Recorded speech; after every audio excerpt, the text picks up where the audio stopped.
And so now our last presentation of the session is a shorter talk, I guess a note, and Jeffrey Blum will be presenting from McGill about improving haptic feedback on wearable devices through accelerometer measurements. So take it away.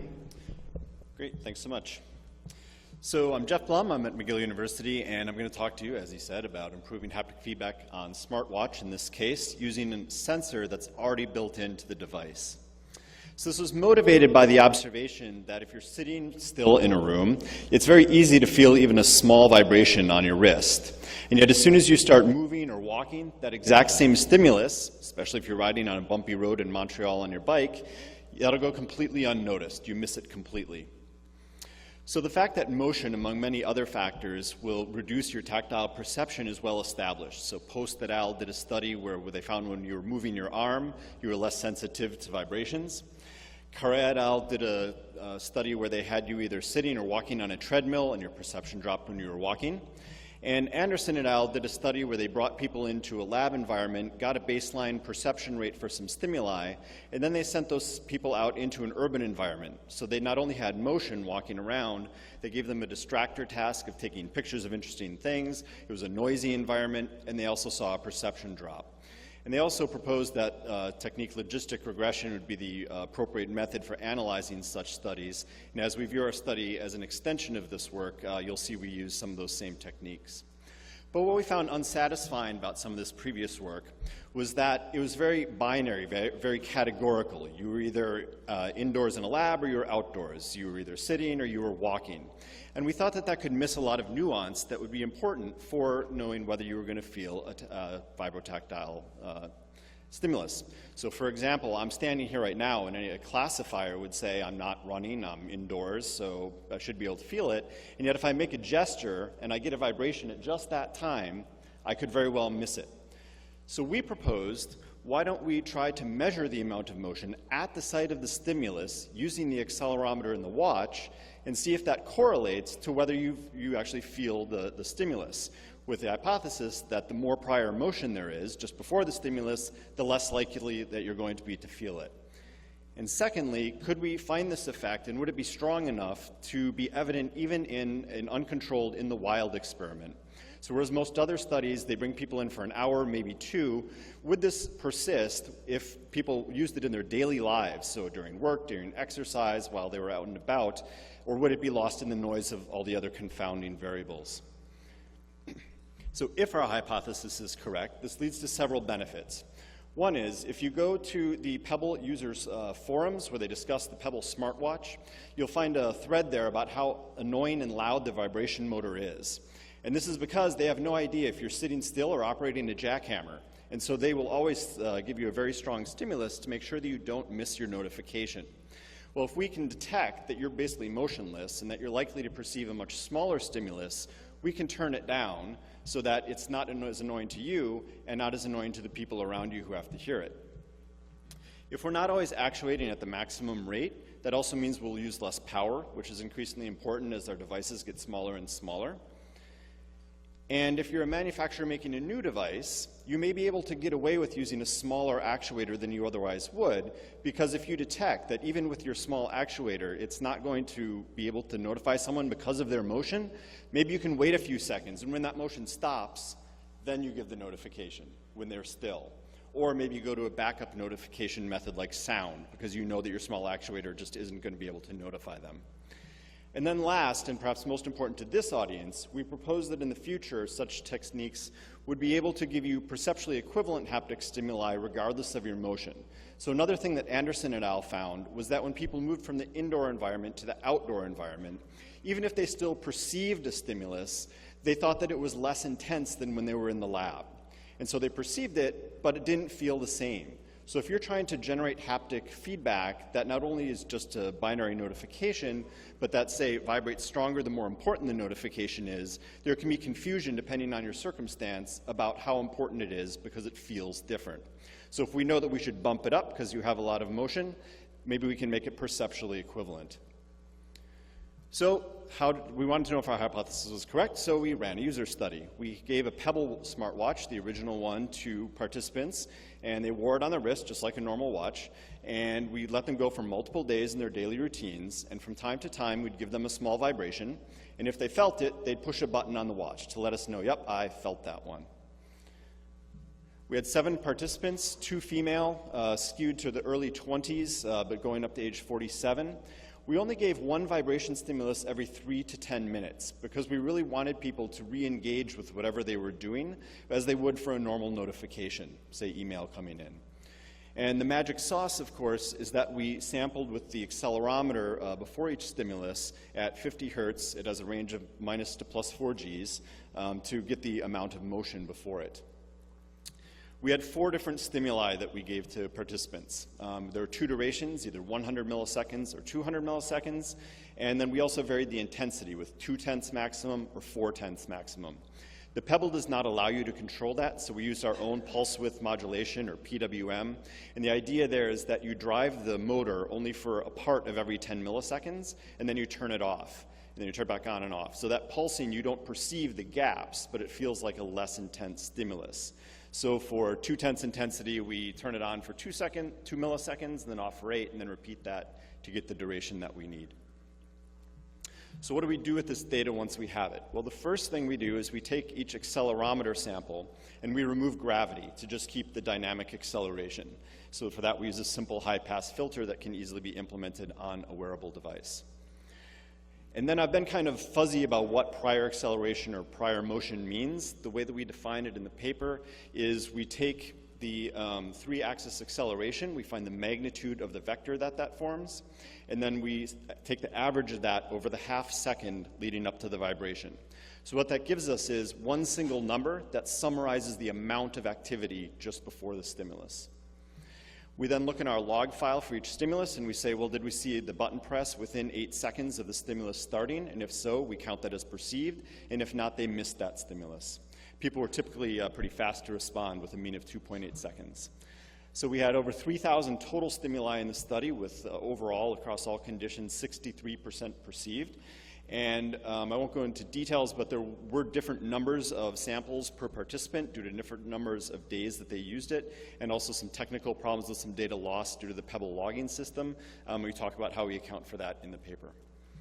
So let's think for a minute about what we would expect to see out of this data if our hypothesis is correct.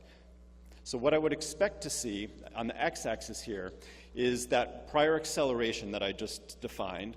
When it's very low, I would expect that perception rates on the y-axis would be high, and then as prior acceleration increases, that it would drop. So you'd have this kind of downward trend as there was more motion. So looking at one participant, just to get a feel for the data, this is the 100 millisecond 4/10 intensity condition. We see that when they're basically motionless up here, they're getting it almost 100% of the time. But then as soon as they start moving, that rate, their perception rate, starts falling off. That's exactly what we would expect. When we go to the weakest stimulus that we gave them, the 100 milliseconds 2/10 intensity, we see that they're not even getting to 100% when they're basically motionless, and some are only at about 50% perception. So this is near threshold. And we see that the decline is very quick. So by 150 to 200 milli-Gs of prior acceleration, they're really not feeling it much at all. So this, by the way, these lines are the logistic regression based on the data. We did all of our data analysis in R using the GLM function with family binomial. So this looks promising. This looks like our hypothesis might be correct. And indeed, that's borne out in the stats. So based on prior literature, we were completely unsurprised to find that duration, intensity, and age are all very predictive of whether you feel the stimulus. But we were gratified to see that prior acceleration, what we had added, was also highly predictive. And this is just a teaser because I don't have a lot of time, so if you're really interested, you can go to the paper. But the other thing we did is we took the results of the logistic regression and used it to build a classifier, which is what you'd really do if you were going to use this in practice. And so this is called a receiver operator characteristic curve, an ROC curve. And the idea is that it tells you, for a model, how well does it classify in terms of true positives and false positives. So this orange line here, which doesn't look that orange on this screen, the lower one, is a model that contains only duration, intensity, and age. And the further toward the upper left you get, the better the model is doing. So this green one that's doing better is including prior acceleration as well. So future work, we would certainly like to expand our data set. We only did this on the Pebble Watch with 7 participants, so getting a wider range of participants, maybe some more active ones to get more data on the higher acceleration side, and possibly incorporating other predictors like ambient sound levels. Maybe we could somehow measure attention. We should really characterize the actuators as well. All I can tell you is that this works on a Pebble watch, but if you give me an Android watch, I'll say I don't know. I expect there to be an effect, but I can't tell you much about it. Whereas if we characterize the actuators by their amplitude and frequency and such, we'd be able to generalize the results better.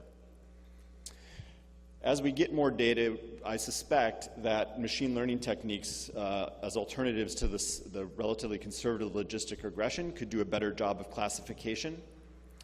And then last, we could probably tune our prior acceleration calculation. It's really pretty simple and kind of dumb.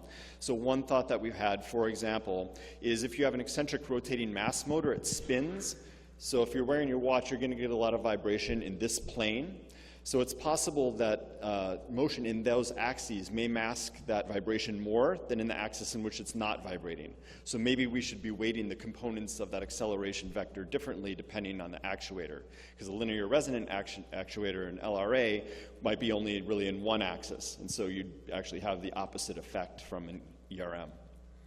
So thank you very much. I'll wrap up there, and I think I've left a minute or two for questions. Thank you.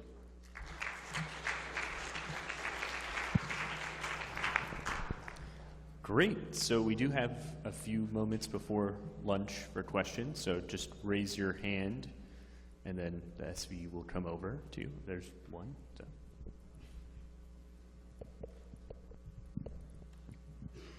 Hi, Daniel Ashbrook from the Rochester Institute of Technology. I'm curious if you have any intuition about how the new kind of Apple Force doohickey, whatever it is, might respond to this kind of thing.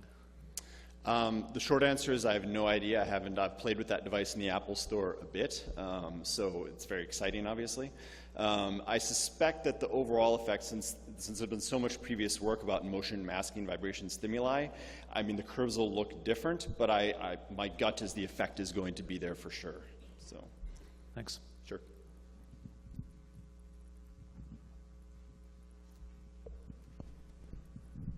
Cool. I will ask another question then. I was wondering if you had any data about when you were running the study kind of along how tight people were wearing the device and how that might affect. Seems like that's a pretty important characterization as well. That's a great question. So the control that we did for that is I, as the experimenter, would bring people in and run them through how to use it and everything, and we would I would have them put the watch on, and some of them put it on too loosely or whatever. So I would get it so that it was basically coupled to within the tolerances of the hole separation. And then we counted the number of holes, and I told them to always use the same hole because I didn't want it to vary over time for that exact reason. So another thing I did, and that I did not talk about, and it's not in the paper, is every time they activated the application on the watch, they would hold it so that it was vertical, and it would vibrate at maximum intensity for 8 seconds, and the accelerometer would run, logging the amount of motion, with the idea that the tighter it is, the more that motion is going to be damped. And so the thought was maybe we can use that as an automated way of getting the amount of coupling between the watch and the wrist. So unfortunately, the analysis of that did not make it in here, and it's inconclusive right now, but I really need to dig into that to see if there's something there. Great, very cool. Hi, Alan Lambie from Rochester Institute of Technology. My question is in terms of your results. Did you consider the expectancy in the participant? So the participants are waiting for the vibration? We wanted to try and get away from that. So in a typical study, you'd be giving them multiple per minute maybe, and so the person is really focused on them. And that's exactly why we chose to give these stimuli only every 3 to 10 minutes. And so it could be 10 minutes before you feel the next vibration. So obviously participants knew that they were in a study and it was in the back of their minds, but that's the effort that we made to try and move them away from that. And we consider that another confound, right? Their attention is going to drift away from the experiment because they're working on something or out and about, et cetera. So does that answer your question? Okay.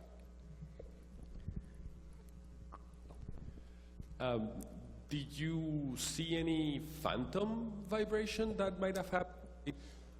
I did a little bit, and there were some button presses that were not really correlated, and so those may be phantom. There were not a huge number of them. I don't have a number for you, but I was like, I had to check that, so I pulled it up, and I was like, oh, there aren't that many. I'm not going to worry about it.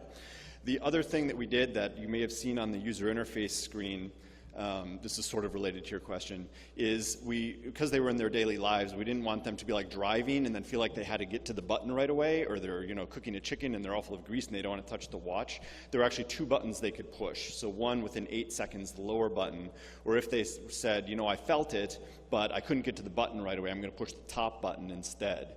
And that told us that we could look a little bit longer, so that was good out to 60 seconds. People only used that 6 times in the whole experiment, so I didn't go into it here. But it's sort of related to your question. But phantom vibes, I did not see that many.